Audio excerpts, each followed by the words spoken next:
Vamos conversar sobre esse assunto agora com o economista-chefe da Leve Asset, Jason Vieira. Tudo bem, Jason? Bem-vindo aqui no CNN Money, no Morning Call. Bom dia para você. Bom dia. Gostaria muito de saber a sua avaliação, antes de mais nada, dessa decisão que deixou, então, os juros em 0,5%, como já era previsto. Fez sentido para você? Fez sentido, o Banco Central do Japão agora ele está numa questão meio que do próprio comportamento dos membros do Banco Central, efetivamente, e questões econômicas, para o Banco Central, na verdade, ele sempre tem a percepção de necessidade de estímulos da economia japonesa, e eles são temerosos em retirar estímulos, ou seja, elevar juros, e daí um pouco esse movimento cauteloso. Mas daí, obviamente, antes de fazer uma elevação de juros, exatamente vem um movimento de redução dos ativos, dos holdings, né, como eles dizem, especialmente de ETFs e ações de empresas imobiliárias em especial. Então já está começando mais ou menos na faixa de 5 bilhões de dólares na retirada, alguns trilhões de ienes. E nesse contexto, o Japão ele começa a dar sinais de que ele pode mudar a política monetária. Não necessariamente pode acontecer esse ano, se os indicadores econômicos vierem muito bons, porque na verdade o Japão vem vindo de uma onda de indicadores econômicos positivos, inclusive com uma inflação um pouco mais apertada, com que faz com que em algum momento possa fazer sentido a elevação de juros lá. Perfeito. E aí aproveito, inclusive, para perguntar se dá para prever quando que pode acontecer, então, essa elevação de juros por lá, diante do que a gente conseguiu ver, pelo menos até agora.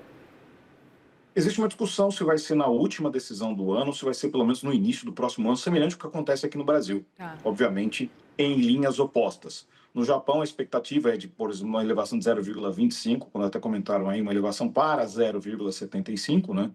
É importante agora que, dado o contexto de uma economia japonesa, 0,75 faz diferença. Para a gente, um corte de 25 do Copom a 15% faz muito pouca diferença. Inclusive, uma taxa acima de 2 dígitos no Brasil, ela tem um caráter muito pouco estimulativo. Então, nós estamos esperando, pelo menos, entre a última e a primeira decisão a última de 25 ou a primeira decisão de 2026. Essa questão da redução da quantidade de ativos, ou seja, de alguma maneira, você está criando em tese, uma política monetária, porque você está tirando o dinheiro que você tinha colocado nessas empresas e está colocando de volta na economia, ou seja, você está, de certa maneira, fazendo um processo de redução da atividade econômica, reduzindo a sua posição em algumas dessas empresas importantes no Japão. Perfeito. A gente falando de um juros em 0,5%, o que que isso significa para o Japão, levando em consideração que a gente estava vendo os juros negativos, por exemplo, até o ano passado? A economia japonesa ela tem agora alguns fatores importantes. Primeiro que 0,5%, como eu citei agora há pouco, parece muito pouco para a gente, mas para uma É. economia que operou com juros negativos durante décadas, obviamente, para eles faz uma diferença enorme, principalmente que eles sempre operaram em deflação ou inflações muito baixas, e agora, recentemente, o Japão tem conseguido atingir o que eles queriam que fossem as metas de inflação.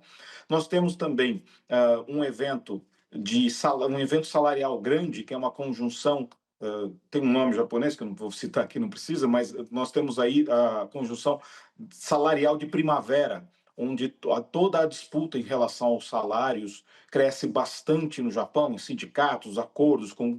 Sempre foram coisas muito semânticas, elevações muito pequenas, porque a inflação também permitia que não se crescesse muito os preços dos salários, mas agora existem pressões maiores de salários, e isso talvez seja um grande ponto de virada. Se as pressões para os salários forem maiores do que se esperava e efetivamente os aumentos de salário também no Japão assim o forem, talvez a necessidade dessa elevação de 0,25. E para uma economia como a economia japonesa, ela também tem efeito relativamente semântico, 0,25 dentro do contexto, mas faz muita diferença em relação a todos os movimentos que nós vemos de carry e operações que são conectadas ao ien em nível global. E para o Japão é importante que, de certa maneira, que ele tenha uma moeda desvalorizada, porque enquanto ele tinha aquela paridade que foi por muito tempo próximo a 100 dólares, é, meio que travava a economia japonesa. Mais próximo de 150, que é mais ou menos a faixa que está operando agora, tem sido muito importante para estimular a economia japonesa, porque é uma economia basicamente exportadora, apesar de que importa muito, mas é uma economia exportadora. E ao ser uma economia exportadora, tem ajudado também uma coisa que no Japão há anos ela relativamente estava e de repente deu um boom, que foi o turismo. Então são dois fatores importantes que têm estimulado bastante a economia japonesa. Perfeito. E o quanto que as tarifas dos Estados Unidos podem impactar, de certa forma, esse cenário? Agora, você lembrou esse ponto de que a economia japonesa é exportadora. A gente sabe que o Japão é um dos países que conseguiu fazer um acordo com os Estados Unidos, mas ainda assim tem tarifa. O quanto que isso pode impactar num curto, num médio prazo lá para o Japão? O Ueda até fez nos seus comentários lá que isso está pacificado, já não tem problema. E o que tem acontecido é que, incrivelmente, não só parte dos produtores tem absorvido uma parte das perdas, mas também nos Estados Unidos, parte dos varejistas às vezes tem mostrado isso. Nós vimos preços de importados nos Estados Unidos agora recentemente com uma alta, e isso demonstrou de alguma maneira que, óbvio, existe um repasse de preços, mas isso não é nada que possa criar grandes desestímulos econômicos. As dúvidas ficam agora qual vai ser o crescimento global para o próximo ano, isso é mais importante para o Japão do que efetivamente só uma questão tarifária, e também, óbvio, o que está acontecendo ali com o vizinho. Então, por enquanto, pacificado, questão de tarifas não é problema, só observar no futuro questões geopolíticas que podem se tornar um pouco mais prementes.